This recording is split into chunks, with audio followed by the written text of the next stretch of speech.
Please, Rick. You're scaring the baby. Charlotte's scream cut through the night as crystal shattered against the imported marble wall of their pristine kitchen. Charlotte Hartwell stood at 7 months pregnant in her million-dollar home, watching her husband's face transform into something she didn't recognize. The argument had started over something so simple: dinner plans. She wanted to stay home with her swollen feet elevated, maybe order takeout and watch a movie. Rick insisted they attend the charity gala downtown, complete with networking and his carefully orchestrated public appearances. But this wasn't really about dinner. This was about control, and Rick's grip had been tightening around her neck like a noose for months now.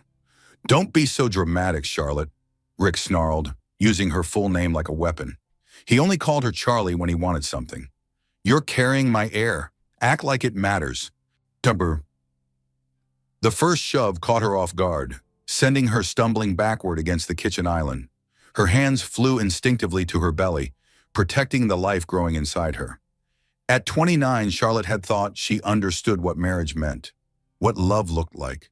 5 years with Rick had slowly eroded that understanding. "Rick, please," she whispered, feeling their daughter kick frantically inside her. Even the baby seemed to sense the danger. "I can't go out tonight. My back is killing me, and Dr. Stone said I need to rest more." His laugh was cold, calculated. "Dr. Stone works for me, remember? I pay her bills. She'll say whatever keeps my wife healthy enough to produce healthy children." The second shove was harder, more deliberate. Charlotte's hip struck the marble countertop with a sickening crack that seemed to echo through their cavernous kitchen. Pain shot through her side and she gasped, one hand clutching her belly, the other gripping the counter for support. That's when Rick's fingers tangled in her auburn hair and yanked her head back, forcing her to look at him. His grip was tight enough to bring tears to her eyes, tight enough that she could feel individual strands pulling loose from her scalp. Something inside Charlotte snapped. Not fear. That had been her constant companion for months. This was clarity, sharp and sudden as broken glass. Her phone was already in her trembling hand. 911. 3 numbers that would change everything. "This is it," she whispered to her unborn daughter, feeling the strong kicks of protest against her ribs. "This is where it ends." The phone rang once, twice. Rick's expression shifted from rage to confusion as he registered what she was doing. "Charlotte, what the hell?" 911, what's your emergency?" The operator's voice crackled through the speaker, professional and calm. Rick's grip on her hair tightened, but Charlotte spoke anyway, her voice surprisingly steady despite the terror coursing through her veins. "My husband just assaulted me. I'm 7 months pregnant, and I need help immediately." Rick's face went white, then red, then something worse, calculating. She watched in real time as he switched personas, from the man who just grabbed her by the hair to the charming tech mogul who gave TED Talks about innovation and the future of artificial intelligence. "Charlotte, honey," he said, his voice suddenly gentle, practiced. "You're having pregnancy hormones. You know how emotional you get. Hang up the phone." But Charlotte saw him clearly now.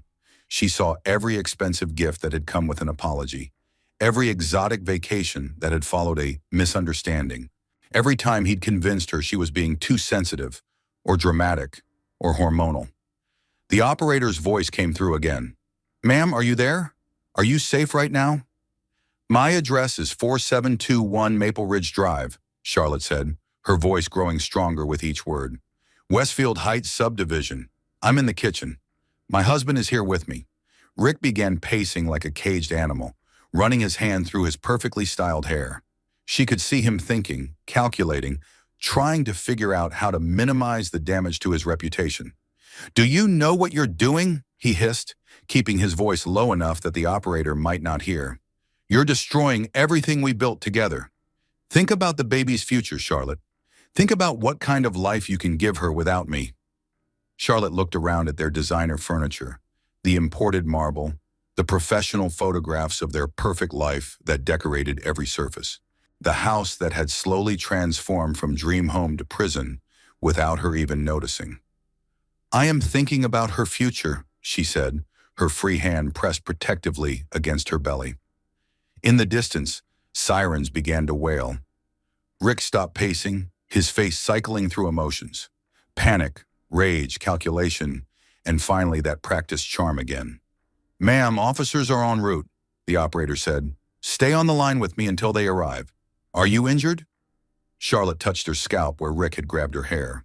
It was tender, sore, but not bleeding. "He pulled my hair. Hard. There might be bruising." "And you're pregnant?" "7 months.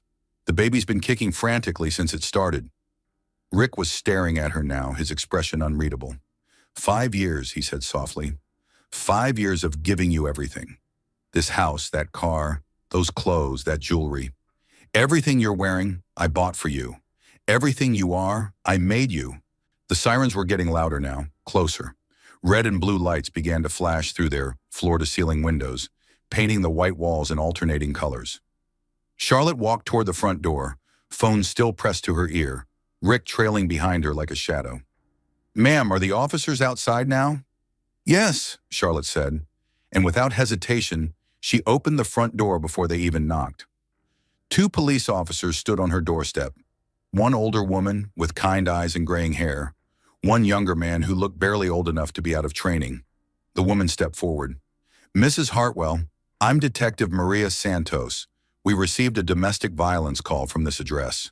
"That was me," Charlotte said, and the words felt like jumping off a cliff. "I called you." Rick appeared beside her, suddenly the picture of concern. His expensive suit was perfectly pressed, his hair styled just so, his expression worried but controlled.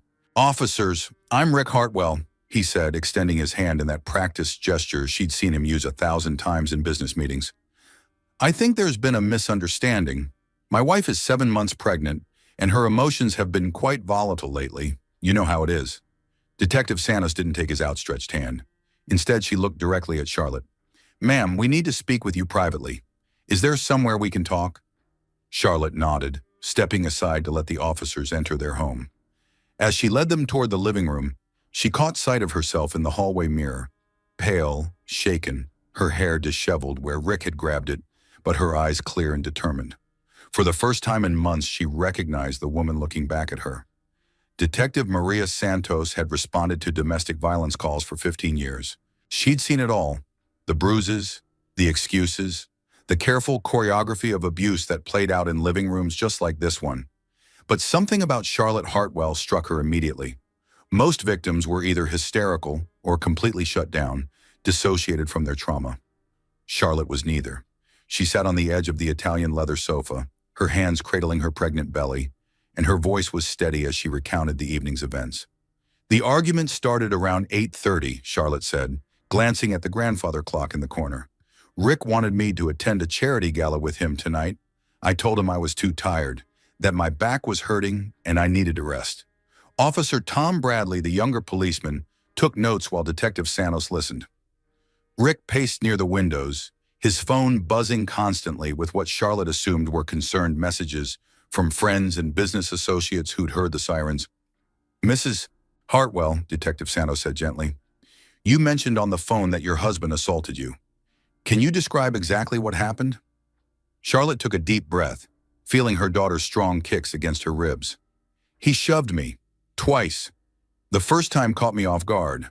I stumbled backward and had to catch myself on the kitchen island. The second time was harder.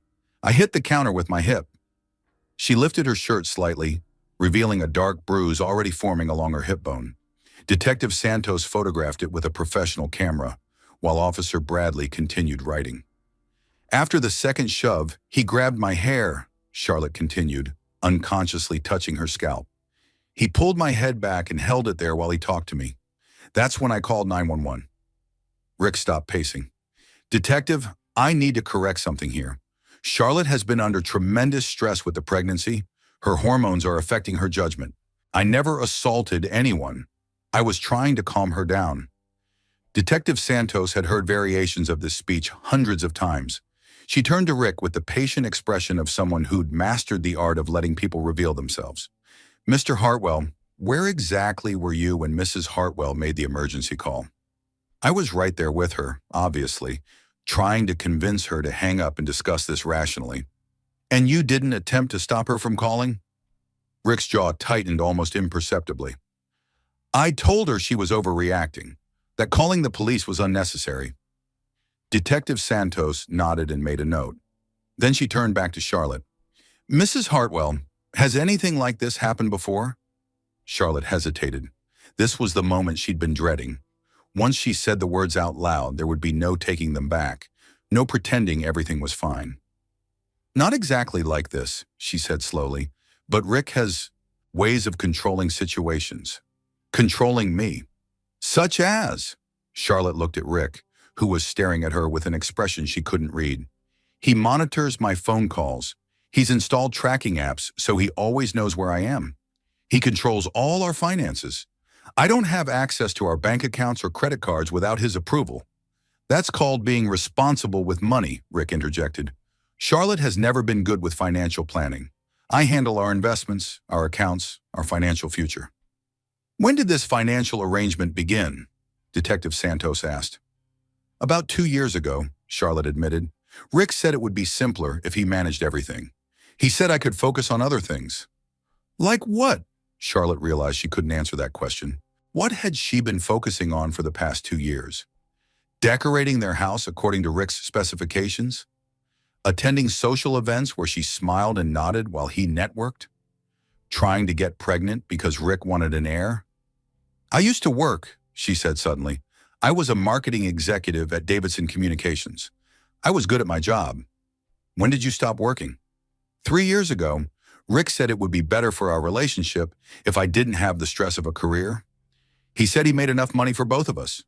Detective Santos photographed the bruise on Charlotte's scalp where Rick had grabbed her hair, then examined the kitchen where the initial altercation had taken place. She noted the fresh dent in the marble wall where something had struck it, the scattered pieces of what looked like an expensive crystal glass. Mr.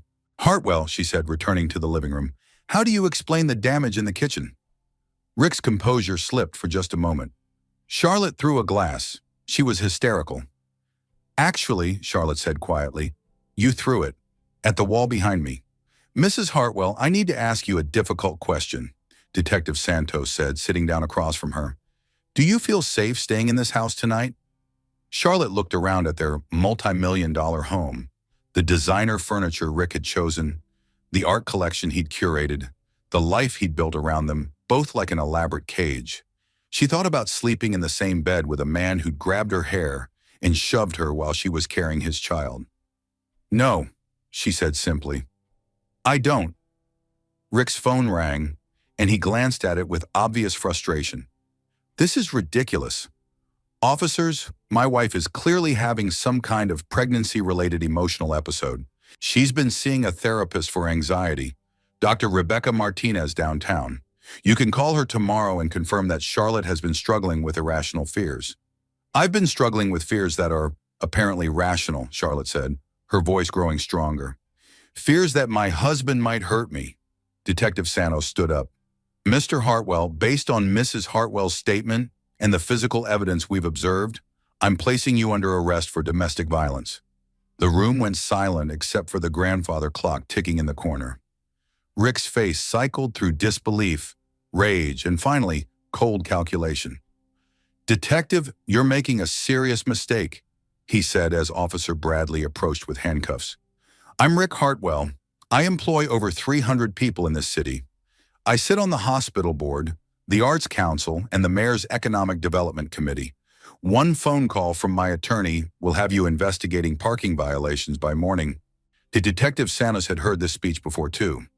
Mr. Hartwell, you have the right to remain silent. As the Miranda rights were read, Charlotte watched her husband's carefully constructed facade finally crack completely. His charm evaporated, replaced by raw fury.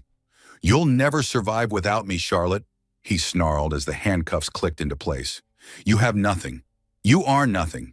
You're a college dropout who couldn't even keep a job at a second-rate marketing firm. Without my money, without my connections, you're nobody. The words hit her like physical blows, designed with surgical precision to destroy what remained of her confidence. For a moment, Charlotte felt the familiar wave of self-doubt, the voice in her head that whispered, maybe he was right. Maybe she was making a terrible mistake. But then her daughter kicked hard against her ribs, as if reminding her why they were fighting this battle. Charlotte stood up from the sofa, all 5 feet and 6 inches of her, and looked directly into Rick's eyes. "Then I guess I'll find out who I really am," she said. The police station at midnight felt like another planet. Charlotte sat in an interview room that smelled of disinfectant and stale coffee, her hands wrapped around a foam cup of lukewarm tea that someone had brought her. Through the small window in the door, she could see officers moving back and forth in the hallway, their voices a low murmur of official business. Detective Santos returned with a thick folder of paperwork and settled across from her at the metal table. The fluorescent lights were harsh, unforgiving, but somehow Charlotte felt more clear-headed than she had in months. "Mrs. Hartwell, I need you to understand something," Detective Santos began. "I've been doing this job for 15 years. I've seen hundreds of domestic violence cases, and most women in your situation take weeks, sometimes months, to decide whether to press charges. You made the call while it was happening." Charlotte shifted in the uncomfortable chair, trying to find a position that didn't put pressure on her bruised hip. "I guess I finally stopped making excuses for him." "Tell me about that. The excuses." Charlotte closed her eyes, thinking back over the past few years. When had it started? When had Rick's concern become control, his protection become possession? "It was gradual," she said slowly. "At first I thought it was sweet that he wanted to know where I was all the time. He said he worried about me, that he loved me so much he couldn't stand the thought of anything happening to me. When did that change? The tracking apps appeared on my phone about 18 months ago. Rick said it was for safety. What if I had a car accident and couldn't call for help? The apps would let him find me immediately." Detective Santos nodded, writing notes. "What about your job? You mentioned you used to work in marketing." "I was good at it," Charlotte said, and she could hear the surprise in her own voice. "I'd forgotten how good I was. I managed accounts worth millions of dollars. I supervised a team of 12 people. I won awards. What made you quit?" Charlotte touched her belly, feeling her daughter's restless movements. "Rick said the stress wasn't good for our relationship. He said I was always tired, always distracted by work problems. He said if I really loved him, I'd want to focus on building our life together." "And your friends? Your co-workers?" Charlotte's throat tightened. "They stopped calling after a while. Rick would always have something planned when they invited me out. Or he'd suggest we invite them over instead, and then monopolize the conversation talking about his business deals. Eventually, the invitations stopped coming." Detective Santos leaned forward. "Charlotte, that's called isolation. It's one of the classic patterns of abuse. The abuser gradually separates the victim from their support system." "But he never hit me before tonight," Charlotte protested. "He never even raised his voice, really. He just managed things. Managed me." Physical violence is usually the last escalation, not the first sign. What you're describing, the financial control, the surveillance, the isolation from friends and family, those are all forms of abuse. Charlotte stared at the foam cup in her hands. "My mother warned me 2 years ago at Christmas dinner. She pulled me aside and said Rick seemed too controlling, that she was worried about me. I was so angry with her. I told her she was jealous of our success, our happiness. And when was the last time you spoke to your mother?" "Christmas last year. Rick said her negativity was bad for the baby, that we needed to surround ourselves with positive energy during the pregnancy." Detective Santos handed Charlotte a tissue as tears began to slide down her cheeks. "I haven't talked to my own mother in 8 months, Charlotte whispered. "She's going to be a grandmother, and I haven't even sent her a picture from my ultrasounds." The door opened, and Officer Bradley stuck his head in. "Detective, Mrs. Hartwell's attorney is here." Charlotte looked up, confused. "My attorney? But I haven't called anyone." A moment later, a tall woman in her 50s entered the room, carrying a leather briefcase and wearing an expression of determined professionalism despite the late hour. "Mrs. Hartwell, I'm Sarah Chen, an attorney with Women's Legal Advocacy. Detective Santos called me. I represent victims of domestic violence pro bono." Charlotte shook her head. "I can't afford an attorney. Rick controls all our money." "That's exactly why I'm here," Sarah said, settling into a chair. "Charlotte, may I call you Charlotte? You don't need Rick's money to get legal representation. There are resources available to help women in your situation." Detective Santos slid a stack of papers across the table. "Charlotte, these are the forms to file a protective order against Rick.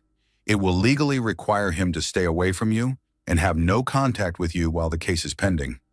Charlotte stared at the papers as if they were written in a foreign language. What does that mean exactly?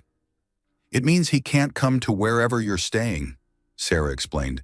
He can't call you, text you, email you, or contact you through third parties. He can't come to your workplace or anywhere else you regularly go. But I don't have a workplace. I don't have anywhere to go. Sarah opened her briefcase and pulled out a card. There's a women's shelter downtown that has a special program for pregnant women. Clean, safe, and completely confidential. Rick would have no way of finding you there. The thought of a women's shelter filled Charlotte with a mixture of relief and terror. Relief that such a place existed. Terror that she actually needed it. Detective Santos, she said slowly, what happens to Rick now? He's been booked on domestic violence charges. He'll see a judge in the morning for arraignment. If he posts bail, he'll be released with conditions, most likely including a no-contact order with you. Charlotte's hands trembled as she signed the protective order paperwork. Each signature felt like she was erasing the life she thought she'd known, the future she'd imagined. Mrs. Hartwell, Detective Santos said gently, I need to ask you something, and I want you to think carefully before you answer. Is there any possibility that Rick has been violent with other women in the past? Charlotte froze, her pen hovering over the signature line. I don't know. Why do you ask? Men like Rick don't usually start with grabbing someone by the hair. There's usually a progression, a history, sometimes in previous relationships. Charlotte thought about Rick's ex-girlfriend, Monica, whom she'd met briefly at a company party years ago. Monica had seemed nervous around Rick, almost afraid. At the time, Charlotte had assumed it was just awkwardness from seeing an ex-boyfriend with his new girlfriend. There was a woman named Monica Stevens, she said slowly. They dated for about 2 years before he met me. When I met her, she seemed scared of him, maybe, but I thought it was just weird to see your ex with someone new. Detective Santos and Sarah exchanged a look. Charlotte, Sarah said, would you be willing to help us try to contact Monica?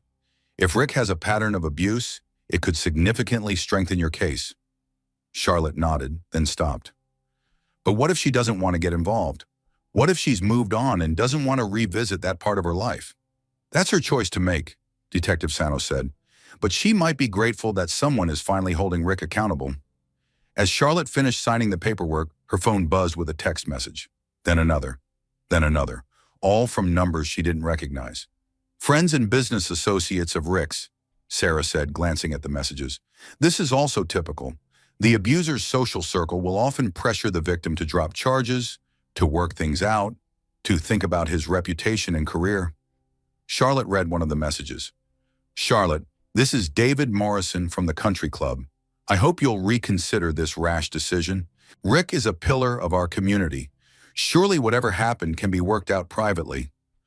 Another. Charlie, it's Susan from Rick's office. Everyone here is shocked by tonight's news. Rick speaks so lovingly about you and the baby. Are you sure you understood his intentions correctly? Charlotte powered off her phone and looked at Detective Santos. How do I make this stop? You don't respond to any of them. You don't defend yourself or explain your decision. Sarah will handle any communication that needs to happen. Sarah stood up and handed Charlotte a business card. Charlotte, I need you to understand something. This is going to be difficult. Rick will use every resource at his disposal to discredit you, to make you seem unstable or vindictive. But you're not alone in this fight. Detective Santos gathered up the signed paperwork. Mrs. Hartwell, do you have somewhere safe to stay tonight? Charlotte looked around the sterile interview room, then down at her 7 months pregnant belly. 24 hours ago, she'd been in her designer kitchen, arguing about dinner plans. Now she was homeless, essentially penniless, and completely dependent on the kindness of strangers. The women's shelter, she said quietly. I can drive you there, Detective Santos offered. It's a good place, Charlotte. You and your baby will be safe there. As they gathered their things to leave, Charlotte caught sight of herself in the reflective surface of the interview room window. Her hair was still mussed from where Rick had grabbed it. Her expensive clothes looked rumpled and out of place, but her eyes were clear. Detective, she said as they walked toward the parking lot, I have one more question. What's that? Do you think I'm doing the right thing? Detective Santos stopped walking and turned to face her. Charlotte, in 15 years of doing this job, I've never seen a woman call 911 while the assault was happening. Most women take months to work up the courage to make that call. You protected yourself and your baby in the moment when it mattered most. I think you're the strongest woman I've met all year. As they drove through the empty streets toward the women's shelter, Charlotte realized that for the first time in months, she wasn't afraid of what tomorrow might bring. She was terrified, yes, but not afraid. There was a difference, and that difference felt like freedom. The women's shelter looked like an ordinary apartment complex from the outside. Beige brick, small balconies, a playground visible in the courtyard. Charlotte had driven past similar buildings hundreds of times without ever imagining she might need their services. Inside, the common room was painted in soft colors and furnished with comfortable couches that had clearly been chosen for durability rather than style. A few women sat watching late-night television, their children sleeping on blankets nearby. They looked up as Charlotte entered with Detective Santos, offering small nods of understanding rather than curiosity. "Mrs. Hartwell, I'm Janet Rodriguez, the night supervisor," said a woman in her 40s with kind eyes and graying temples. "Detective Santos called ahead. We have a room ready for you." Charlotte's room was small but clean, a single bed, a dresser, a chair by the window. The bathroom was down the hall, shared with 3 other women. After months in Rick's mansion, with its marble bathrooms and walk-in closets, the simplicity felt strange, but not unwelcome. "I don't have anything with me," Charlotte realized aloud. "No clothes, no toiletries, nothing." "We have emergency supplies," Janet assured her. "Tomorrow, if you'd like, one of our advocates can help you arrange to get some of your belongings from your house. But for tonight, we'll make sure you have everything you need." Detective Santos handed Charlotte her business card. "Call me if you need anything, or if you remember anything else that might be important for the case." "And Charlotte?" "Yes? Get some sleep. Tomorrow's going to be a big day." After Detective Santos left, Charlotte sat on the narrow bed staring at the blank walls. Outside her window, she could hear traffic from the highway and the distant sound of someone's television. It was so different from the tomb-like silence of Rick's house, where the only sounds were the hum of expensive appliances and the grandfather clock marking time. Her daughter kicked hard against her ribs, making Charlotte gasp. "I know, sweetheart," she whispered, rubbing her belly. "Everything's different now, but we're safe. That's what matters." Janet knocked softly on the doorframe. "Charlotte, I brought you some things." She carried a small bag with basic toiletries, a comfortable nightgown, and a package of crackers. "The crackers are for morning sickness," Janet explained, "though at 7 months you might be past that." "Thank you." Charlotte accepted the bag gratefully. "Janet, can I ask you something?" "Of course." "How many women come here because of their husbands?" Janet sat in the chair by the window.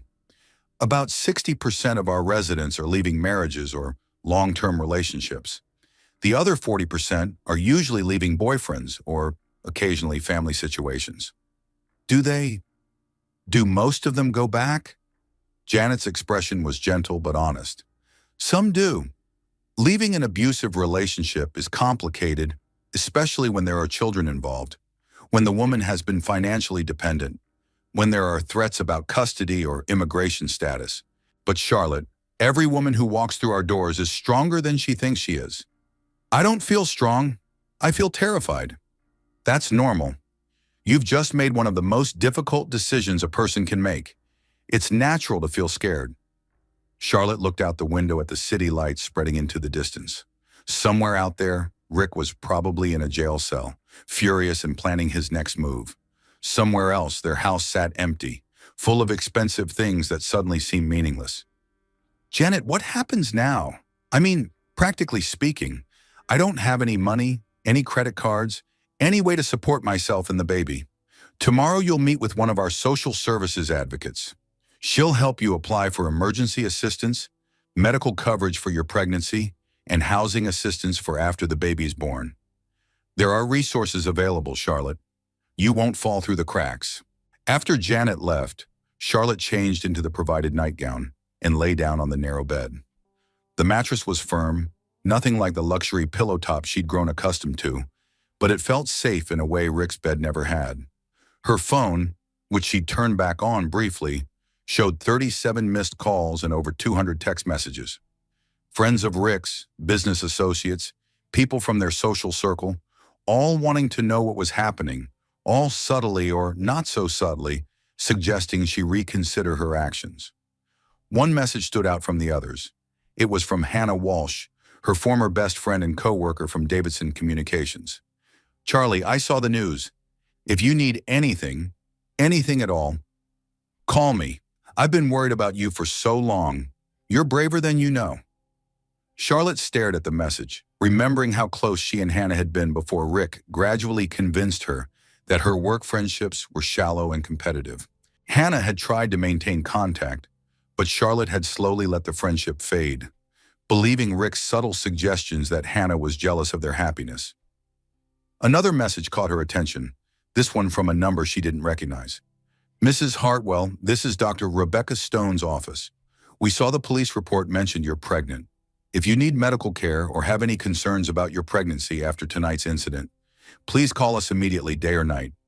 Charlotte realized she hadn't even thought about how the stress and trauma might affect the baby. She pressed her hands against her belly, feeling for movement. Her daughter obliged with a strong kick that was somehow reassuring. The door opened quietly, and a young woman about Charlotte's age peered in. "I'm sorry to bother you," the woman whispered. "I'm Maria. I'm in the room next door. I heard you come in tonight and wanted to check if you needed anything." "I'm okay, thank you. I'm Charlotte." Maria stepped into the room. She was petite with dark hair and intelligent eyes that held a wariness Charlotte recognized. "First night?" Charlotte nodded. "It's the hardest night," Maria said. "After that, it gets easier. Not easy, but easier." "How long have you been here?" 3 weeks. I left my boyfriend after he broke my wrist. He said it was an accident, that he was just trying to grab my arm to stop me from leaving during an argument." Maria held up her hand, which was still in a light cast. "I'm sorry." "Don't be sorry, be proud. You made the call while it was happening. That takes incredible courage." Charlotte hadn't thought of it as courage. It had felt like desperation, like the instinctive reaction of a mother protecting her child. "Maria, can I ask you something? Do you ever wonder if you made the right choice?" Maria sat on the edge of the bed. "Every day. But then I remember that the last thing he said to me before I left was that next time he'd make sure I couldn't call for help. The violence doesn't get better, Charlotte. It only gets worse." They talked for another hour, sharing stories and fears and hopes for the future. Maria was a teacher who'd been on administrative leave since the incident, but she'd been promised her job back when she was ready to return.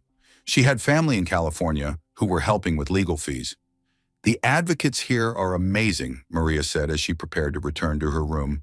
"They helped me understand that what happened wasn't my fault and that I deserve better. They'll help you too." After Maria left, Charlotte lay in the darkness, listening to the unfamiliar sounds of the shelter settling around her.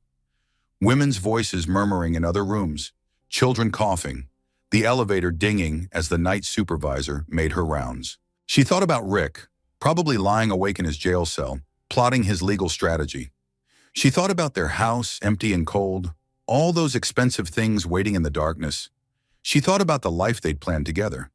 The baby showers that wouldn't happen now, the nursery they'd decorated in soft yellows and greens, the future that had seemed so certain just 24 hours ago.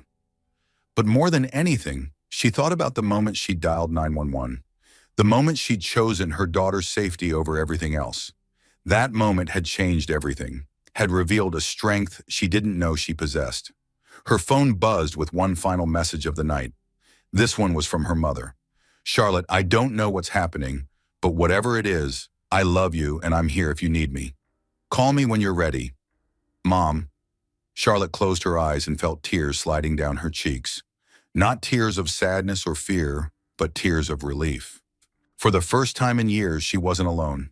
Charlotte woke to sunlight streaming through unfamiliar windows and the sound of children playing in the courtyard below.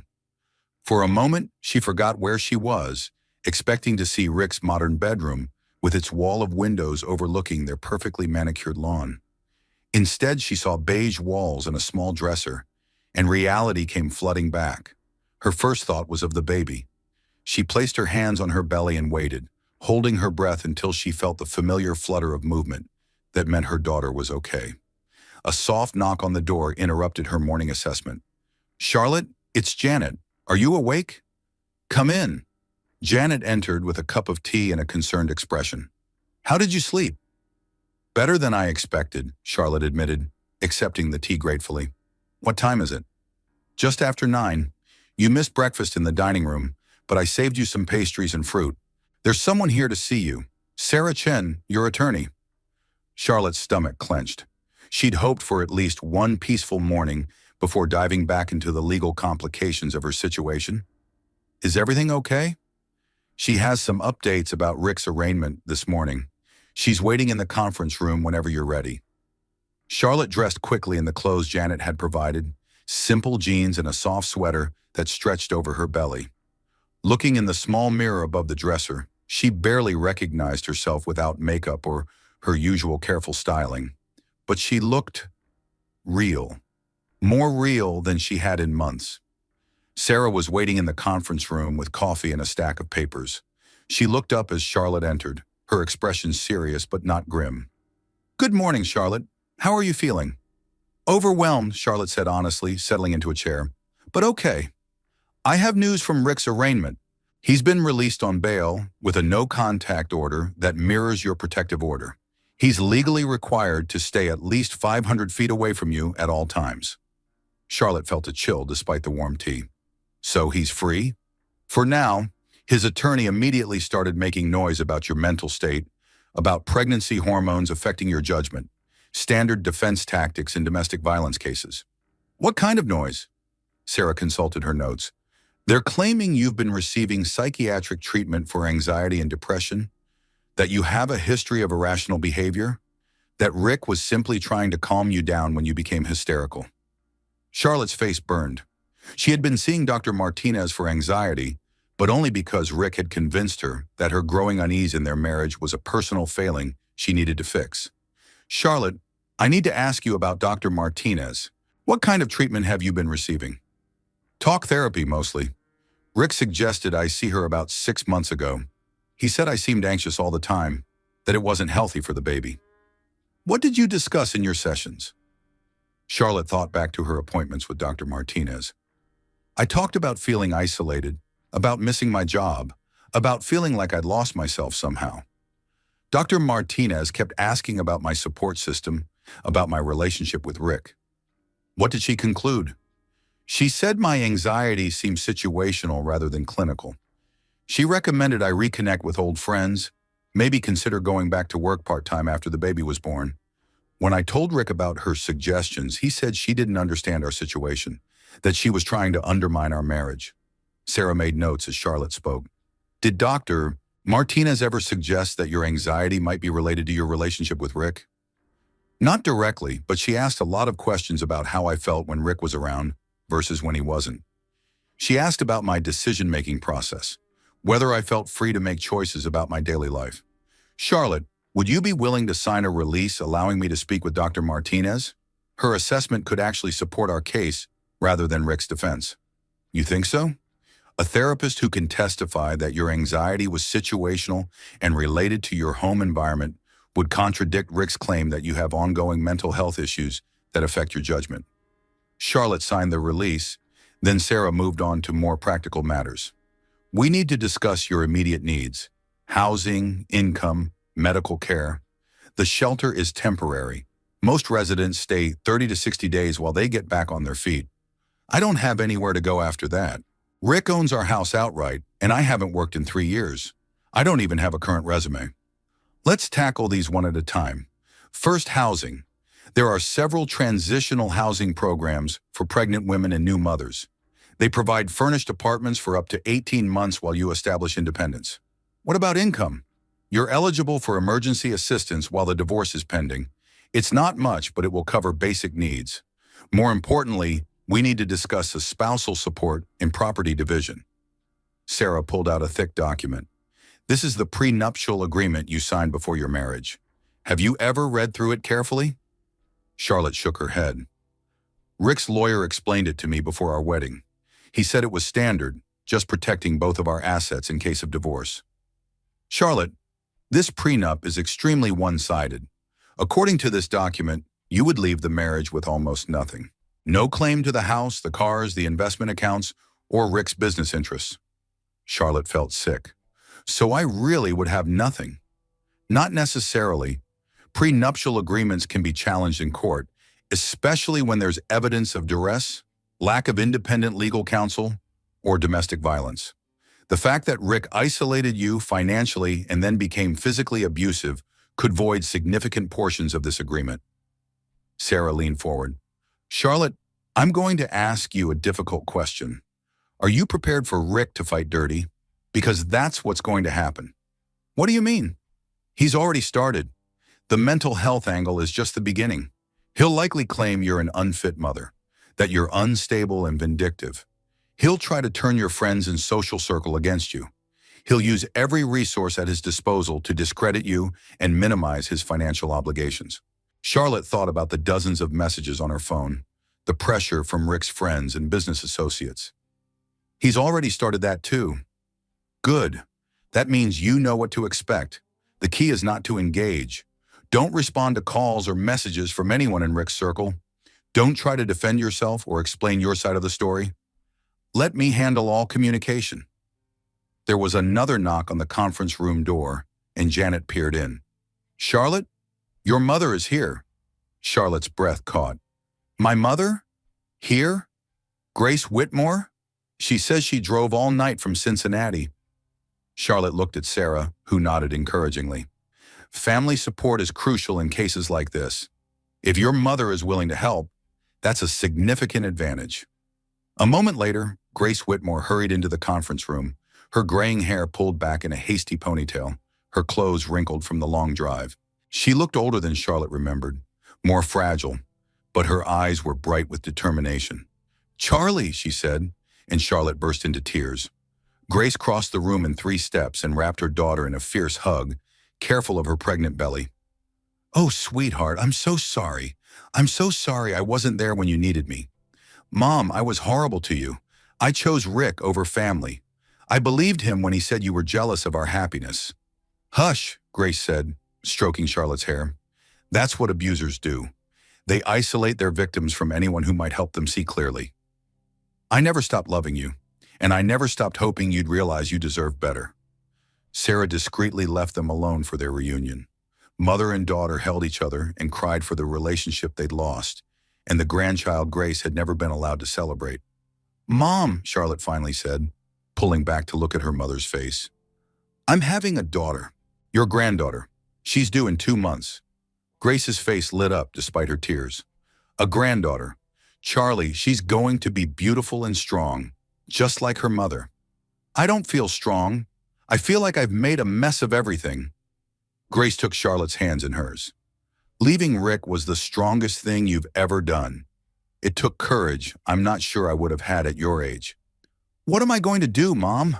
I don't have any money, any job skills that are still relevant, any idea how to be a single mother. You're going to take it one day at a time, Grace said firmly, and you're not going to be alone. I may not have much money to offer, but I have time, and I have love, and I have 40 years of experience raising a daughter who turned out pretty wonderful despite her temporary lapse in judgment about men. Charlotte laughed despite her tears. I missed you so much. I missed you too. Now tell me everything. I want to know about my granddaughter, about your plans, about how I can help.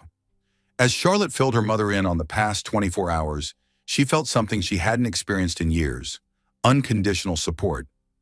Grace didn't judge or lecture or say, I told you so. She just listened and offered practical help and reminded Charlotte that she was loved. By the time Sarah returned to the conference room, Charlotte felt steadier, more grounded. She had her mother back, her daughter kicking strongly inside her, and a team of advocates fighting on her behalf. Rick had money and connections and a carefully constructed public image, but Charlotte had something he'd tried to destroy and failed. People who loved her unconditionally and a strength she was only beginning to discover. Jake Morrison's law office occupied the 3rd floor of a renovated brick building downtown, with tall windows overlooking the courthouse square. Charlotte sat across from him 3 days after leaving Rick. Grace holding her hand as they navigated the brutal mathematics of divorce.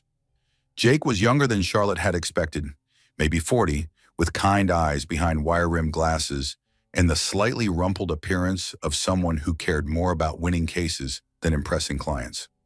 Sarah Chen had recommended him as one of the best family law attorneys in the state, especially for high-asset divorces involving domestic violence. Mrs. Hartwell, Jake began, spreading documents across his mahogany desk. I've reviewed your case file and the prenuptial agreement. I'm going to be direct with you. Rick is going to fight dirty. Charlotte had heard this warning from everyone now, but it still made her stomach clench. What exactly does that mean? It means he'll use every resource at his disposal to paint you as an unstable, vindictive woman who's trying to destroy a successful man's life and reputation. He'll claim you're having a mental breakdown, that you're an unfit mother, that you're motivated by greed rather than safety concerns. Jake pulled out a thick manila folder. He's already started. His legal team filed motions yesterday requesting psychological evaluations for both you and the baby after she's born. They're also requesting a restraining order preventing you from speaking to the media about your relationship. Can they do that? They can file whatever they want. Whether a judge will grant it is another matter entirely. But Charlotte, you need to understand, Rick has significantly more resources than we do. His legal team probably costs more per month than most people make in a year. Grace squeezed Charlotte's hand. Are you saying we can't win? Jake's expression grew determined. I'm saying we need to be strategic. Fortunately, Rick's arrest and the physical evidence work strongly in our favor. And Charlotte, the prenuptial agreement might not be as ironclad as Rick thinks. He opened the prenup to a page marked with sticky notes. This agreement was negotiated by Rick's attorney with no independent legal counsel for Charlotte. She signed it 2 weeks before their wedding, under circumstances that could be considered duress. I remember feeling like I had no choice, Charlotte said. Rick's lawyer presented it as standard protection for both of us. But when I asked questions, he kept saying we needed to finalize everything quickly for the wedding timeline. Jake made notes. More importantly, prenuptial agreements can be voided when there's evidence of domestic violence. If we can establish a pattern of abuse, financial, emotional, and physical, we can argue that the entire agreement was signed under coercion. Charlotte felt a flicker of hope. What would that mean? It would mean you'd be entitled to equitable distribution of marital assets. Rick's net worth is approximately $12 million. Half of that would provide significant security for you and your daughter. The number made Charlotte dizzy. She'd lived with Rick's wealth for years, but had never really understood its scope. $6 million? Potentially. But Charlotte, fighting for that level of assets means a prolonged court battle. Rick will make it as ugly in public as possible. Are you prepared for that? Charlotte looked at her mother, then down at her belly where her daughter was currently practicing what felt like karate moves against her ribs. What's the alternative? Rick's current settlement offer. Jake slid another document across the desk. He's willing to provide $50,000 in cash, continuation of your health insurance through the birth, and a monthly payment of $2,000 in child support. $2,000 a month from a millionaire? Grace asked incredulously. It's actually below the state guidelines for child support based on his income, Jake confirmed. He's banking on Charlotte being too scared or too financially desperate to fight for more. Charlotte studied the settlement offer, thinking about the tracker apps on her phone, the canceled credit cards, the gradual isolation from everyone who cared about her. Rick was still trying to control her, even from a distance. What about custody? She asked. Jake's expression grew serious. That's where it gets complicated. Rick is requesting 50-50 custody once the baby is born. His lawyers are arguing that despite the domestic violence incident, he poses no threat to the child. But he grabbed me while I was pregnant. That was threatening the baby too. We'll make that argument. But Charlotte, family courts generally favor both parents having access to their children unless there's direct evidence of abuse toward the child specifically. The thought of handing her newborn daughter over to Rick for half of every week made Charlotte feel physically ill. There has to be another way. Jake leaned forward. There might be.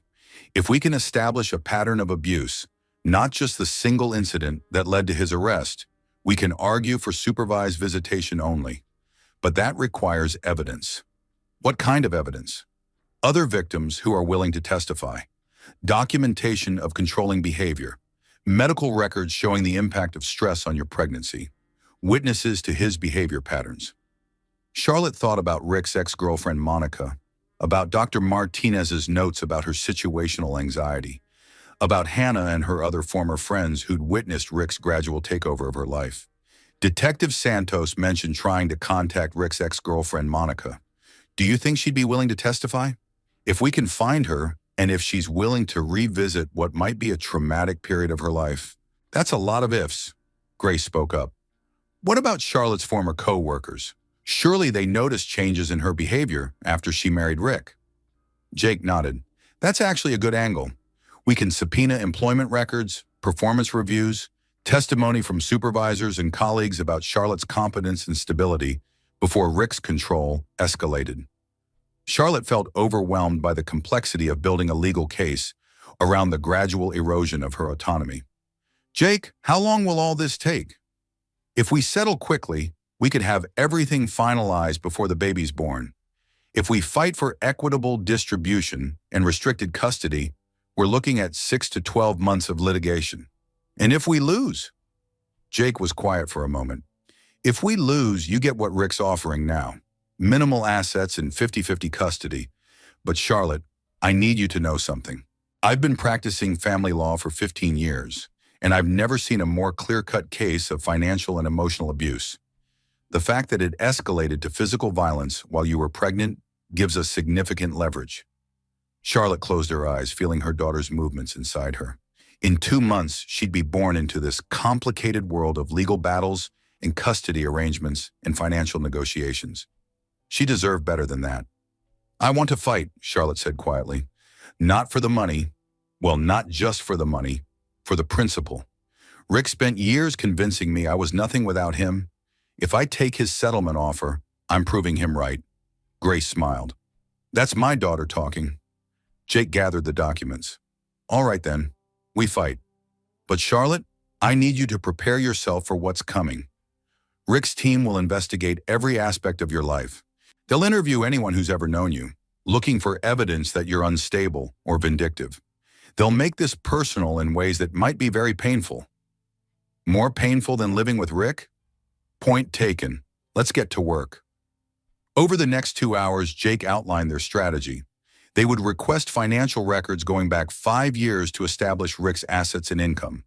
They would subpoena Rick's medical records to look for any history of violence or anger management issues. They would interview Charlotte's former colleagues and friends to document the changes in her behavior and social connections after her marriage. Most importantly, they would work with Detective Santos to try to locate Monica Stevens and any other women who might have experienced Rick's controlling behavior. As they prepared to leave, Jake handed Charlotte a card. This is Dr. Jennifer Walsh, a forensic psychologist who specializes in domestic violence cases. Rick's team is going to request psychological evaluations. We need to make sure you're evaluated by someone who understands the impact of abuse on victims. Charlotte looked at the card, then at her mother, then at Jake. One more question. Do you think we can win? Jake smiled for the first time since they'd arrived. Charlotte, I think Rick has no idea what he's up against. He's used to controlling the narrative, controlling you, controlling the situation. But in my courtroom, with a judge who's seen it all, his money and charm don't automatically win the day. Justice isn't guaranteed, but it's possible, and that's worth fighting for. As they walked back to Grace's car, Charlotte felt her daughter kick hard against her ribs. What do you think, sweetheart? She murmured to her belly, ready to show Daddy that his girls are stronger than he thought. The answering kick felt like agreement. Charlotte discovered the frozen bank accounts when she tried to buy groceries. Standing in the checkout line at the supermarket with her mother, watching other customers go about their ordinary Tuesday morning shopping, Charlotte swiped her debit card for $17 worth of prenatal vitamins and fresh fruit. The transaction was declined. She tried again, thinking it might be a technical error. Declined. I'm sorry, the teenage cashier said, looking embarrassed. Do you have another card? Charlotte pulled out her credit card, the one she'd used for 5 years without ever thinking about limits or approval. Declined. The woman behind them in line sighed audibly. Charlotte felt her face burning as she stepped aside to let others pass, her mother quickly paying for the groceries with cash. Outside in the parking lot, Charlotte called the bank from her cell phone, her hands shaking as she navigated the automated system. Mrs. Hartwell, the customer service representative said after Charlotte provided her identification information, your accounts have been frozen at the request of the primary account holder, pending resolution of legal proceedings. The primary account holder? Richard Hartwell. These are joint accounts, but he holds primary authorization. Charlotte sank onto a bench outside the store, feeling like she couldn't breathe. What does that mean exactly? It means you have no access to funds in any accounts bearing your name until the freeze is lifted by court order or by mutual agreement of both parties. But I need money for food, for medical appointments, for basic survival. I understand your situation, ma'am, but I can't override the freeze. You'll need to resolve this through the legal system. Charlotte hung up and immediately called Jake Morrison. He froze everything, she told him as soon as he answered. All our accounts, my credit cards, everything. Jake's sigh was audible even over the phone. I was afraid of this. It's another control tactic, and unfortunately, it's legal since he's the primary account holder. How is that legal? It's my money too. Technically, since you haven't been employed during the marriage, Rick can claim the accounts contain only his earnings. We can fight it, but getting a court order takes time. Charlotte watched other shoppers loading groceries into their cars, going about normal lives where they could buy food and pay bills without requiring court approval. How much time? A week, maybe 2 if Rick's lawyers file objections. Jake, I'm 7.5 months pregnant. I have a doctor's appointment tomorrow that I can't pay for. Can your mother help temporarily? Charlotte looked at Grace, who was loading their small bag of groceries into her modest sedan. Her mother was a retired teacher living on Social Security and a small pension. She'd offered to help however she could, but Charlotte knew her resources were limited. But Jake, this is exactly what Rick wanted. He's making me desperate, making me dependent on charity from family and strangers. Charlotte, are you still at the shelter? Yes, but only for another week. After that, I need to find somewhere else to go. Come to my office this afternoon. We're going to file an emergency motion for temporary spousal support and access to marital funds. This kind of financial abuse is exactly what family courts are designed to prevent.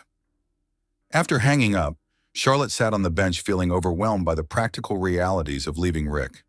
She'd known he controlled their finances, but she'd never fully understood what that meant until now. Grace sat beside her. Charlie, what did the lawyer say? He can fight it, but it'll take time. Mom, I feel so stupid. How did I let myself become so dependent on him? You didn't let anything happen, Grace said firmly.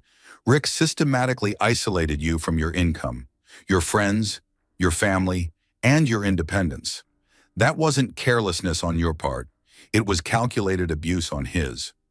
Charlotte's phone buzzed with a text message from an unknown number. This is Patricia from Rick's office. I wanted to let you know that your car has been reported stolen. The police may contact you about returning it. Charlotte stared at the message. He reported my car stolen. Grace read over her shoulder. Can he do that? If it's registered in his name, probably. Charlotte felt fresh waves of humiliation washing over her. Mom, I don't even own my own car. I've been living in a fantasy where I thought I was an equal partner in a marriage, but I was really just a very expensive employee he could fire at will. Her phone rang. It was Detective Santos. Charlotte, I wanted to give you a heads up. We've been contacted by Rick's attorney claiming you violated the protective order by taking property that doesn't belong to you. You mean the car? The car, some jewelry, clothing purchased with his credit cards. It's harassment, pure and simple, but you should be prepared for them to push every technicality. Charlotte looked down at her wedding ring, a 3-carat diamond that had cost more than most people's annual salary. She'd never thought to ask whose name was on the receipt. Detective Santos, am I in legal trouble? Not from our perspective. You're entitled to your personal belongings and reasonable transportation. But Charlotte, Rick's lawyers are going to make your life as difficult as possible. They want you to give up and take whatever settlement he offers. After the call ended, Charlotte and Grace drove to Jake's office in Grace's car, leaving Charlotte's luxury SUV in the shelter parking lot to avoid any complications with the theft claim. Jake was waiting with Sarah Chen and a stack of legal documents. "We're filing 3 motions today," Jake announced. "Emergency spousal support, access to marital funds for basic living expenses, and a contempt citation against Rick for financial abuse." Sarah added, "We're also requesting an expedited hearing. Cutting off a pregnant woman's access to food and medical care is exactly the kind of behavior that judges take seriously." "How long before I can access money?" Charlotte asked. "If we get lucky with the docket, maybe by Friday.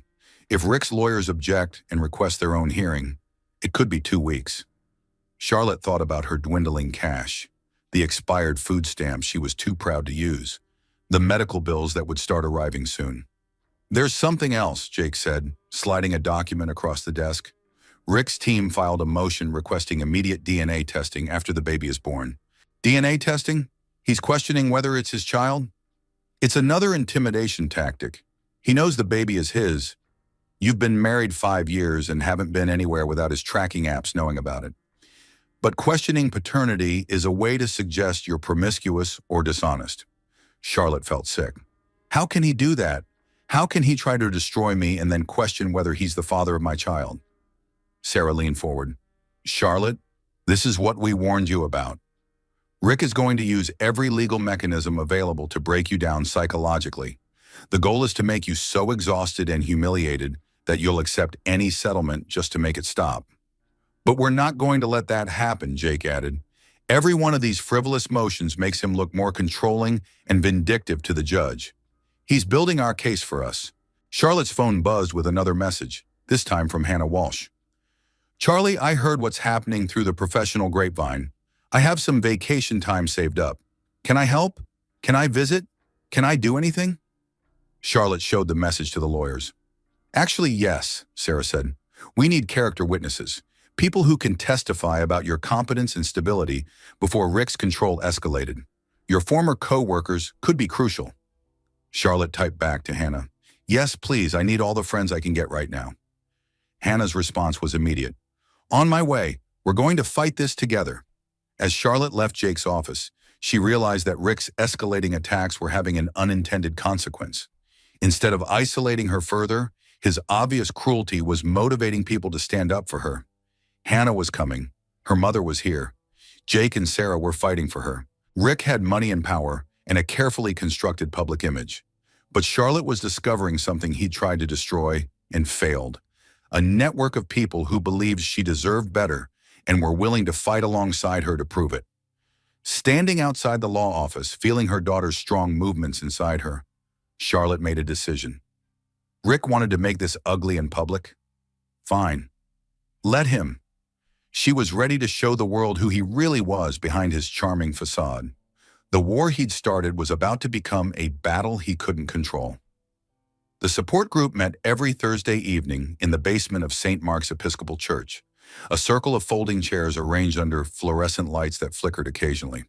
Detective Santos had given Charlotte the address, suggesting she might find it helpful to talk to other women who'd experienced similar situations.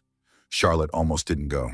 She'd spent the week dealing with lawyers and frozen bank accounts, and the humiliation of having her credit cards declined in public.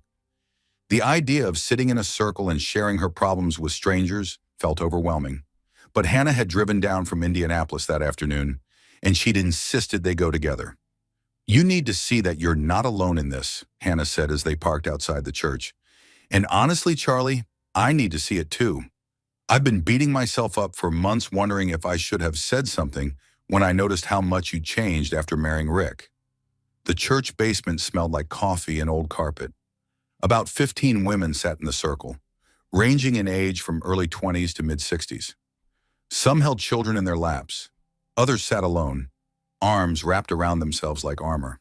The facilitator was a woman named Rebecca Martinez, not Charlotte's former therapist, but someone who shared her name and a similar approach of gentle questions and patient listening. "Tonight we have 2 newcomers," Rebecca said as Charlotte and Hannah found seats. "Charlotte and Hannah, would you like to introduce yourselves, or would you prefer to just listen tonight?" Charlotte started to say she'd just listen, but then she looked around the circle and saw herself reflected in too many faces. The careful makeup that didn't quite hide exhaustion, the expensive clothes that seemed to sit wrong on women who looked diminished inside them, the hyper-vigilance of people who'd learned to read danger in every social interaction. "I'm Charlotte," she said quietly. "I left my husband 6 days ago after he assaulted me while I was pregnant. I'm here because I'm trying to figure out how to rebuild my life from nothing." "I'm Hannah," her friend added. "I'm here because I love Charlotte, and I'm trying to understand how I missed the signs that she was in an abusive marriage." Rebecca nodded. "Both of those are valid reasons to be here. Charlotte, when you say rebuild from nothing, what does that mean to you?" Charlotte touched her belly unconsciously. "It means I'm 31 weeks pregnant. I haven't worked in 3 years.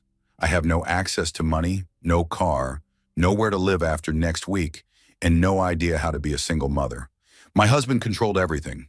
Our finances, my daily schedule, my social connections, even my medical care.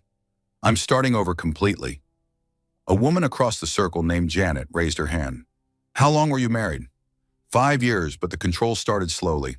Looking back, I can see it was happening from the beginning, but it was so gradual I didn't notice until I was completely isolated." "That's how it works," said another woman, Linda, who looked to be in her 50s. "My ex-husband spent 20 years convincing me I was incompetent. I believed I couldn't balance a checkbook, couldn't make decisions, couldn't survive without him. Turns out I'm actually pretty good at all those things." "How long have you been out?" Charlotte asked. 2 years. Best 2 years of my life, even though the first 6 months were terrifying." Rebecca guided the conversation as women shared their stories.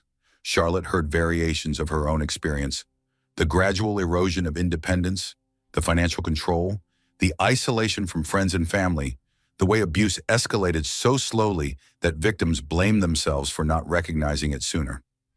"I keep thinking I should have known," Charlotte said during her turn to share. "I'm an intelligent woman. I had a successful career. How did I let myself become so dependent on someone who was systematically destroying me?" "Because that was his full-time job," said Maria, a woman about Charlotte's age holding a sleeping toddler. "My therapist told me something that changed everything. She said, 'You were trying to be a good wife while he was trying to be a good abuser. You both succeeded. It's not your fault that you trusted someone you loved.'" After the official meeting ended, several women approached Charlotte privately. "I testified in Linda's divorce case," said Janet, "and she testified in mine. When abusers have similar patterns of behavior, our testimonies support each other." "Would you be willing to testify about Rick if we needed you?" Hannah asked. "If it would help, yes. But more than that, we have resources." Linda's ex-husband was also a wealthy businessman who tried to destroy her financially during their divorce. She learned a lot about protecting yourself legally. Linda joined their conversation. "Charlotte, has your lawyer filed for discovery on Rick's assets?" "I think so. There's so much legal terminology, I'm not always sure what's happening." "Make sure they look for hidden accounts, offshore investments, assets transferred to family members. Men like our exes don't keep all their money where lawyers can easily find it. They also don't usually limit their controlling behavior to just one relationship," added another woman, Patricia. "Have you tried to contact any of his ex-girlfriends?"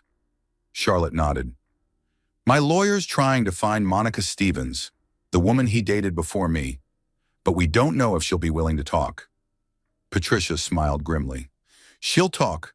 Trust me, she's been waiting years for someone to ask the right questions." As the group dispersed, Rebecca approached Charlotte with a business card.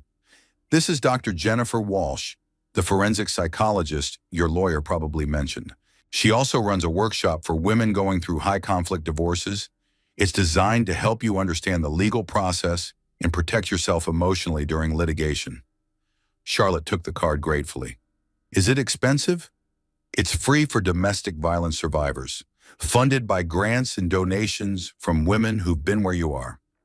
Driving home in Hannah's car, Charlotte felt something she hadn't experienced in months. Hope. Not naive optimism, but realistic hope based on seeing other women who'd survived similar situations.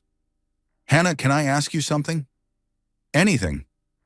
"When did you first realize something was wrong with my marriage?" Hannah was quiet for several minutes. "Remember the Christmas party at Davidson 3 years ago? You and Rick came together, but every time someone tried to talk to you, Rick would interrupt or steer the conversation back to his business deals. Charlotte remembered that party. She'd been excited to see her former colleagues, but Rick had monopolized every conversation, talking about artificial intelligence and startup funding, while Charlotte stood beside him like an accessory. I thought he was just nervous about meeting my work friends. Maybe at first, but then I watched him guide you away from conversations, physically positioning himself between you and other people. When Sarah from accounting asked if you missed working, Rick answered for you. He said you were much happier focusing on your marriage and preparing for the family you'd start soon. Charlotte felt a chill. I remember being embarrassed by that. We weren't even trying to get pregnant yet. That's when I knew something was seriously wrong. But Charlie, I didn't know how to bring it up without seeming like I was attacking your husband. I was afraid you'd choose him over our friendship. I probably would have, back then.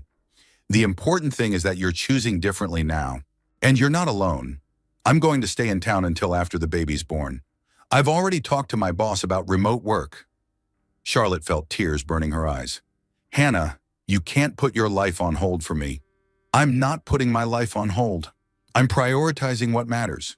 You're my oldest friend, and you're about to become a single mother while fighting a legal battle against a man with unlimited resources. I'm exactly where I'm supposed to be. That night at the shelter, Charlotte lay in her narrow bed thinking about the women in the support group. Linda, who'd survived 20 years of psychological abuse and now ran her own bookkeeping business. Janet, who'd left with 3 children and no money and was now studying to become a paralegal.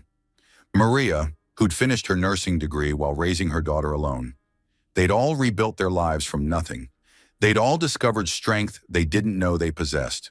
They'd all chosen freedom over security, truth over comfort. Her daughter kicked hard against her ribs as if responding to Charlotte's thoughts. You're going to be born into a complicated situation, sweetheart, Charlotte whispered to her belly. But you're also going to be born to a mother who finally knows her own worth. That's worth fighting for. Her phone buzzed with a text from an unknown number. Charlotte, this is Monica Stevens. Detective Santos contacted me about Rick. I've been waiting for this call for 6 years. Can we talk? Charlotte sat up in bed, her heart racing. Monica, Rick's ex-girlfriend, the missing piece of their case against him. She typed back immediately. Yes, thank you for being brave enough to reach out. The response came quickly. You're the brave one. Rick destroyed my life for 2 years, but I was too ashamed to report it. What you did, calling 911 while it was happening, that took incredible courage. Charlotte stared at the message, realizing that her split-second decision to dial for help hadn't just saved herself and her daughter. It might finally give other women the justice they'd been denied. Rick's war against her was about to become something he hadn't anticipated. A reckoning with his past that would reveal patterns he'd spent years hiding. The deposition room felt like a battlefield.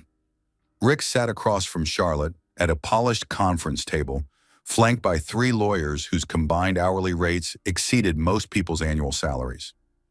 He wore his most expensive suit, his hair perfectly styled, his expression calibrated to project injured innocence and controlled concern. Charlotte barely recognized him. This wasn't the man who'd grabbed her by the hair in their kitchen 2 months ago. This was the public Rick, the tech mogul who gave keynote speeches about innovation and the future of artificial intelligence. The charm was dialed up to maximum wattage, designed to make her look unstable by comparison. But Charlotte had something Rick didn't expect: documentation. Over the past 6 weeks, with Grace's help, she'd reconstructed the timeline of her isolation. Hannah had provided emails showing how Rick gradually convinced Charlotte to decline social invitations. Dr. Martinez had testified about Charlotte's situational anxiety and its correlation with Rick's controlling behavior. Most damaging of all, Monica Stevens had agreed to testify. Jake Morrison sat beside Charlotte, calm and prepared. Across the table, Rick's lead attorney, David Blackstone, shuffled through papers with theatrical efficiency. Mrs. Hartwell, Blackstone began, you've made some very serious accusations against my client. Let's start with the night of the alleged assault. Had you been drinking that evening? No, I'm 7 months pregnant. Had you taken any medications? Prescription drugs for anxiety, perhaps? Charlotte glanced at Jake, who nodded slightly. I take a prenatal vitamin and a low-dose iron supplement for anemia. That's all. But you have been receiving psychiatric treatment for anxiety and depression, haven't you? I was seeing Dr. Martinez for anxiety, yes. She determined it was situational rather than clinical. Blackstone made a note. Situational anxiety. Related to your pregnancy? Related to my marriage. Rick's jaw tightened almost imperceptibly, but Charlotte caught it. The mask was starting to slip. Mrs. Hartwell, isn't it true that you called Dr. Martinez's office multiple times expressing paranoid concerns about your husband monitoring your activities? Jake leaned forward. Objection to the characterization of documented surveillance as paranoid concerns. Sustained, said the court reporter. Though this wasn't technically a courtroom proceeding, Blackstone had overreached, and everyone knew it. Let me rephrase. Mrs. Hartwell, you expressed concerns about Mr. Hartwell tracking your location? Yes, because he was tracking my location. He installed GPS monitoring apps on my phone without my knowledge. Charlotte watched Rick's face carefully as Jake presented the phone records they'd subpoenaed. Rick had accessed her location data an average of 15 times per day for the past 2 years. The parking lot of her obstetrician's office, the grocery store, the library where she'd started volunteering before Rick convinced her it was too stressful. Mr. Hartwell, Jake said, addressing Rick directly, can you explain why you felt it necessary to check your wife's location 15 times per day? Rick's charm faltered for just a moment. Charlotte has always been somewhat scattered. I worried about her safety, especially during the pregnancy. Were you concerned she might be lying to you about where she was going? Of course not. It was purely about safety. Jake slid another document across the table. These are phone records showing text message frequency between you and Mrs. Hartwell. On average, you sent her 23 text messages per day, demanding to know her activities, who she was with, when she'd be home. Does that seem like normal spousal concern to you? Blackstone objected, but the damage was visible on Rick's face. He was losing control of the narrative. Mrs. Hartwell, Blackstone continued, let's discuss your employment history. You voluntarily left your job 3 years ago, correct? I left because Rick convinced me it would be better for our marriage. No one forced you to quit? Charlotte thought carefully about how to answer. Rick made it clear that my continued employment was incompatible with his vision of our relationship. He said a wife's primary responsibility was supporting her husband's career. And he supported you financially throughout your marriage. He controlled me financially. I had no access to bank accounts, credit cards, or investment information. I received an allowance for household expenses. An allowance of how much? Charlotte felt her face burn. $300 per month. The number hung in the air like an accusation. Rick, worth $12 million, had given his wife the equivalent of minimum wage for groceries and personal expenses. Did you consider this arrangement unfair? Blackstone asked. I considered it demeaning, but Rick said it was temporary until we had children and I could focus on being a mother. And now you're pregnant. Wasn't this the life you planned together? Charlotte placed her hands on her belly, feeling her daughter's strong kicks. I planned to raise children in a loving home, not a house where I was afraid of my husband's anger. Mrs. Hartwell, on the night in question, you claim my client grabbed you by the hair. Can you describe the force used? Charlotte touched her scalp unconsciously. Hard enough to pull hair loose from my scalp. Hard enough to bring tears to my eyes. But no permanent injury occurred? The bruising lasted 2 weeks. And this single incident led you to call police and file for divorce? Charlotte looked directly at Rick as she answered. This single incident of physical violence followed years of emotional and financial abuse. I called police because I was afraid for my baby's safety. Rick's control finally cracked. That's ridiculous, he snapped. I would never hurt my child, Jake pounced. But you would hurt your child's mother while she was carrying your child? I didn't hurt anyone. Charlotte was hysterical, and I was trying to calm her down. By grabbing her hair? By preventing her from having a complete breakdown that could have endangered the baby. Charlotte watched Rick dig his own grave with every word. He was revealing exactly what Jake had predicted, his absolute belief that controlling her was his right even now. Mr. Hartwell, Jake continued, how would you describe your approach to managing household finances? I handle our investments and major expenses. Charlotte manages day-to-day household needs. with a $300 monthly allowance, with a reasonable household budget. Jake presented bank statements showing Rick's personal spending, $5,000 per month on restaurants and entertainment, $10,000 on his luxury car lease, $1,500 on personal training and massage therapy. Your personal spa treatments cost more per month than your wife's entire household allowance? Rick's facade was crumbling visibly now. Charlotte doesn't understand investment strategy or financial planning. I protected our assets. From your wife? From poor financial decisions? Mr. Hartwell, when did you install tracking software on Mrs. Hartwell's phone? I don't recall the specific date. Was it before or after she expressed interest in returning to work part-time? Rick hesitated too long. I'm not sure there's a connection. The installation date was March 15th of last year. Mrs. Hartwell had a job interview at Cameron Marketing on March 10th. Coincidence? Charlotte remembered that interview. She'd been excited about the possibility of returning to work, using her skills again, having her own income. Rick had been supportive until the actual interview, then suddenly concerned about the stress affecting her fertility treatments. I wanted to know if she was safe driving to job interviews, Rick said weakly. Is that why you also monitored her text messages and email? The deposition continued for 4 hours. Rick's lawyers objected repeatedly, but Jake had done his homework. Every controlling behavior was documented. Every financial restriction was quantified. Every isolation tactic was exposed. The final blow came when Jake introduced testimony from Monica Stevens. Mr. Hartwell, are you familiar with Monica Stevens? Rick's face went white.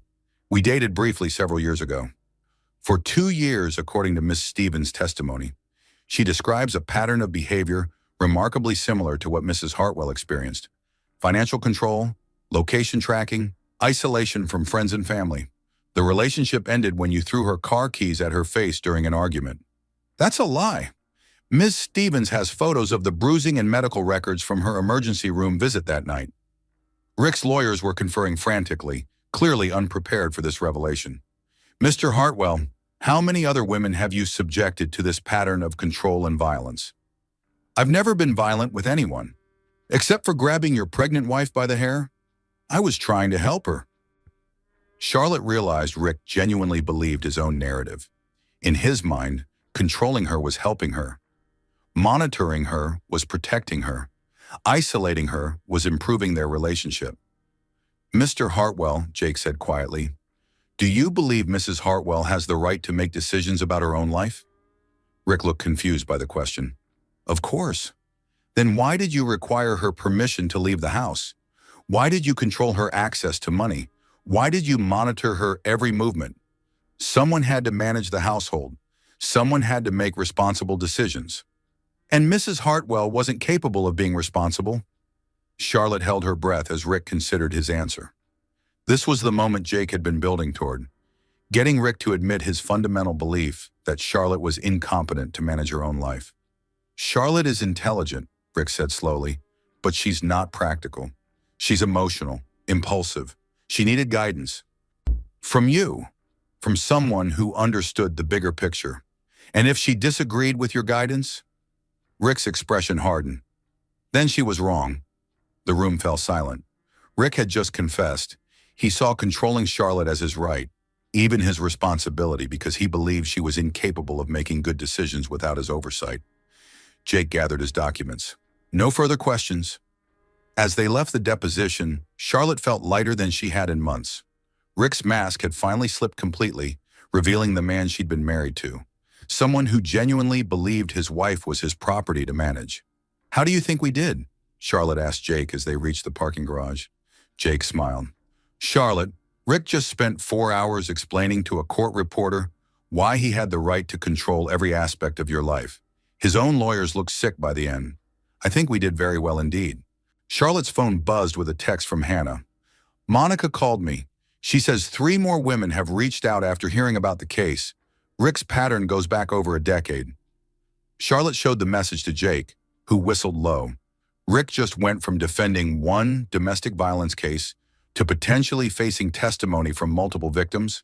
His reputation, his business relationships, his entire public image, it's all about to unravel. As Charlotte drove to the shelter with her mother, she felt her daughter kicking strongly inside her. "You hear that, sweetheart?" she said to her belly. "Your daddy just proved in a legal deposition that he thinks women are too stupid to make their own decisions. But your mama's about to show him exactly how wrong he is." 3 months later, Charlotte Bennett, she'd reclaimed her maiden name, signed the final divorce papers in Judge Patricia Andrews' chambers. The settlement was more than fair. It was justice. Rick had agreed to terms that would have been unthinkable 8 months earlier.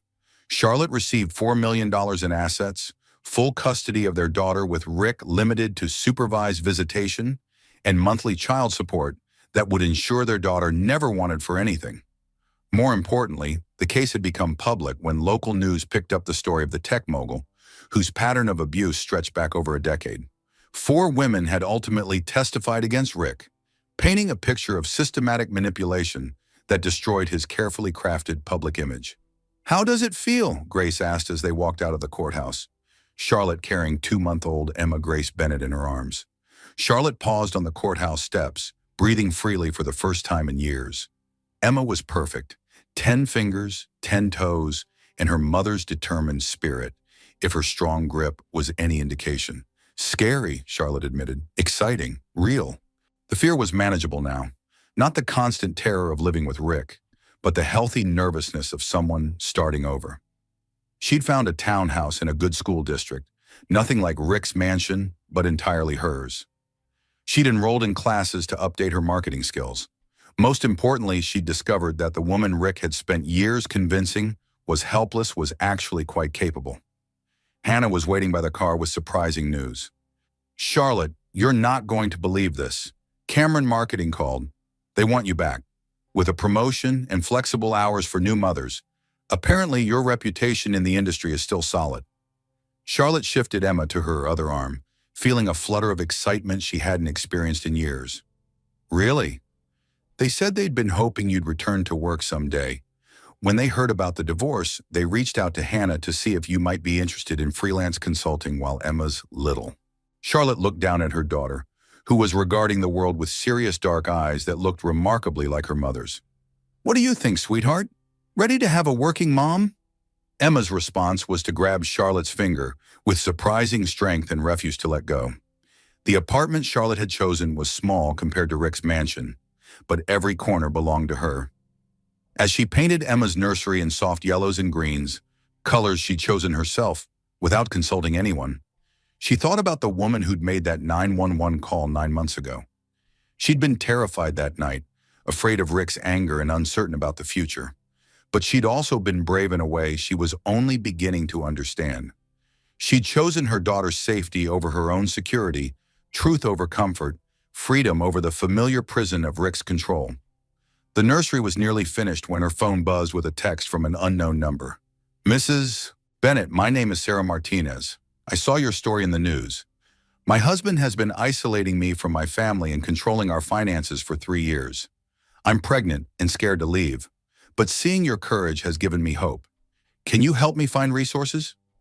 Charlotte stared at the message, remembering her first night at the women's shelter, the support group meetings that had shown her she wasn't alone, the other women who testified against Rick despite their own pain. She set down her paintbrush and typed back, "Sarah, you're braver than you know for reaching out. Yes, I can help. You're not alone in this." Over the next hour, Charlotte connected Sarah with Detective Santos, with the women's shelter, with Sarah Chen's legal advocacy group. She shared resource lists and phone numbers, but more than that, she shared hope. "The hardest part is making the decision to leave," Charlotte told her over the phone as Emma slept peacefully in her crib. "But once you do, you'll discover strength you didn't know you had, and you'll discover that there are people ready to help you rebuild your life." After the call ended, Charlotte walked to Emma's crib and looked down at her sleeping daughter. Emma had been born into a world without Rick's control, without the constant tension that had filled their house. She would grow up watching her mother make decisions, manage finances, pursue goals, and build relationships based on mutual respect rather than fear. "You know what, baby girl?" Charlotte whispered. "I think we're going to be just fine." Emma stirred slightly, as if responding to her mother's voice, then settled back into peaceful sleep. Charlotte's phone buzzed with another message. This one from Monica Stevens. Charlotte, I started a support group for Rick's other victims. We meet monthly, and we're working with domestic violence organizations to help other women recognize the warning signs. Would you be interested in joining us? Charlotte smiled, remembering the support group meetings that had helped her understand she wasn't alone. The circle was expanding, women helping women, survivors becoming advocates.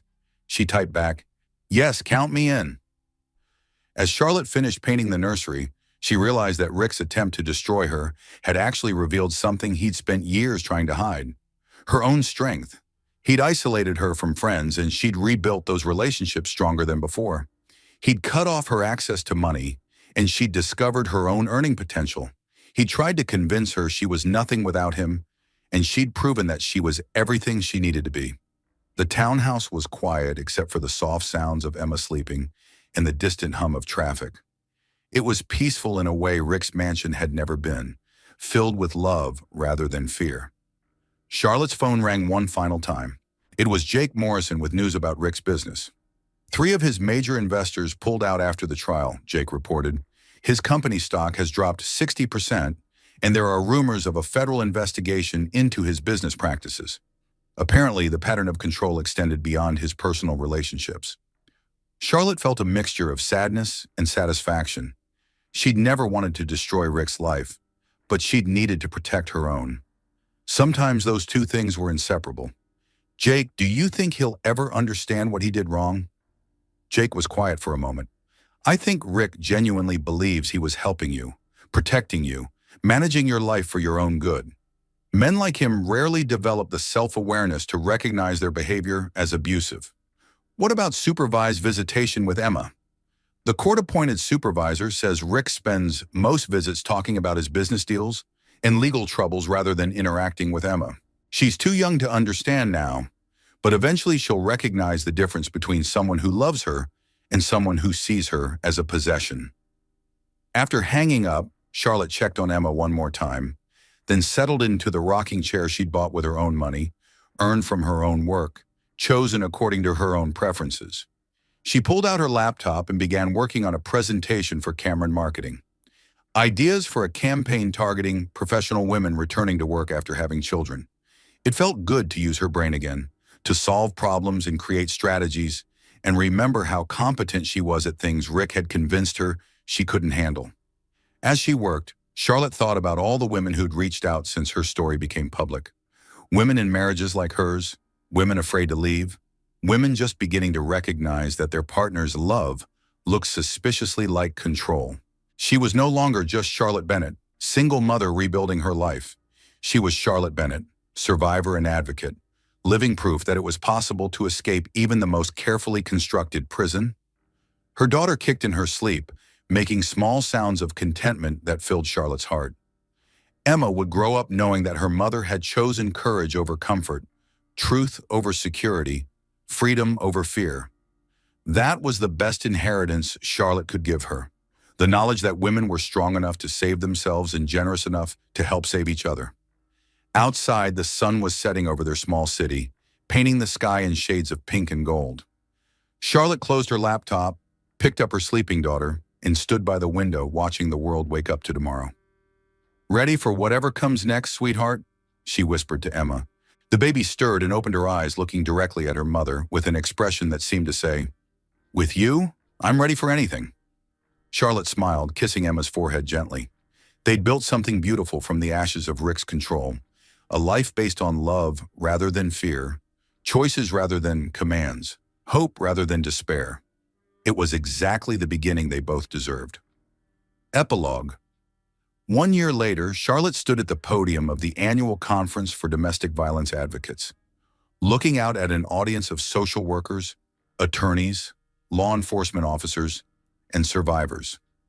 Emma sat quietly in her stroller nearby, now a toddler with Charlotte's determined expression and an independent spirit that made her mother proud. "When I called 911 that night," Charlotte began, "I thought I was just protecting my unborn daughter from one moment of violence. I had no idea I was actually protecting both of us from a lifetime of diminishing ourselves to manage someone else's need for control." The audience was quiet, attentive. In the front row, Detective Santos nodded encouragingly. The hardest part wasn't leaving Rick, Charlotte continued. The hardest part was rebuilding my belief in my own judgment.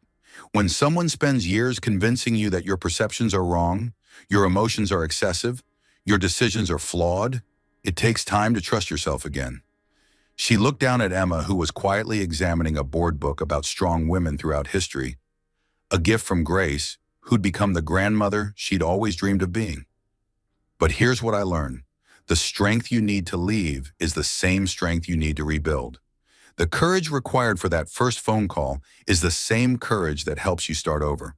The voice that says, "This isn't right," is the same voice that will guide you toward what is right. After her presentation, women approached with stories, questions, and gratitude. A young teacher who'd left her controlling boyfriend after hearing Charlotte's story. A grandmother who'd helped her daughter escape a marriage similar to Charlotte's. A police officer who'd started asking different questions during domestic violence calls.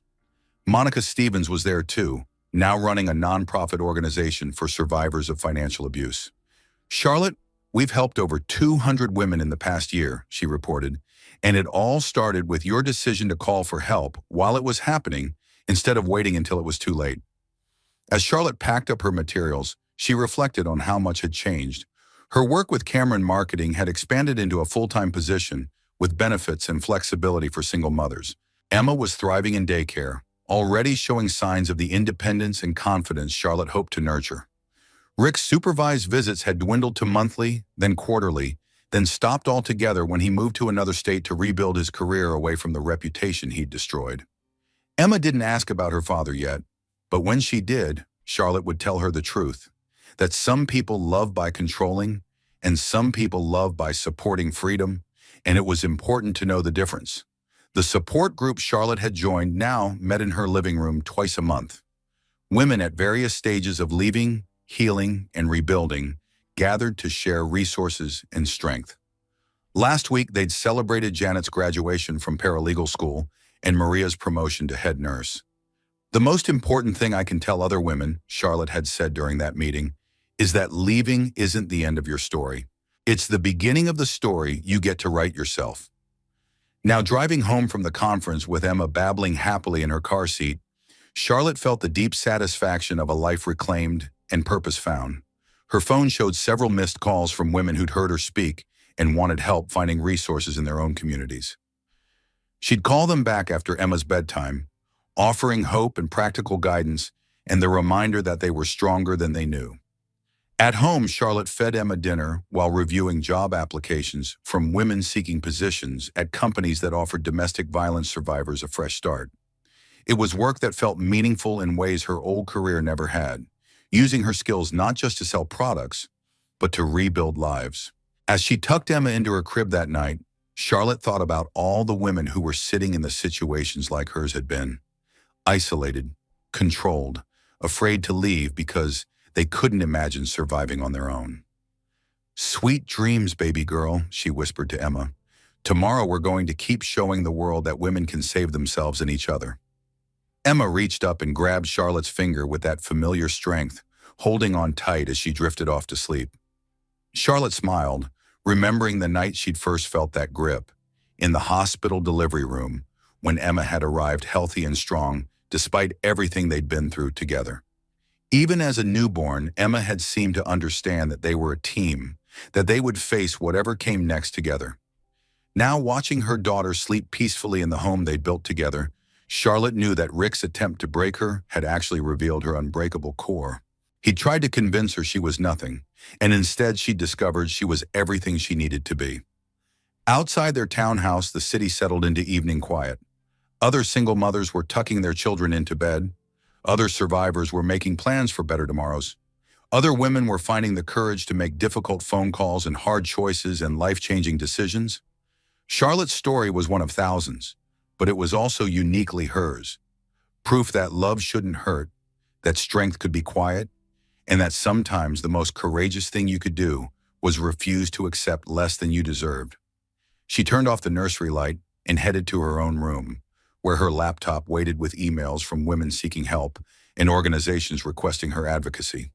Tomorrow would bring new challenges and new opportunities to turn her pain into purpose. But tonight, Charlotte Bennett slept peacefully in her own home, in her own bed, making her own choices about her own life, exactly as it should be. The woman who'd once been convinced she was nothing without Rick Hartwell had become someone even better. Herself, fully realized and freely chosen, strong enough to save herself and generous enough to help others do the same. In the end, that was the greatest victory of all.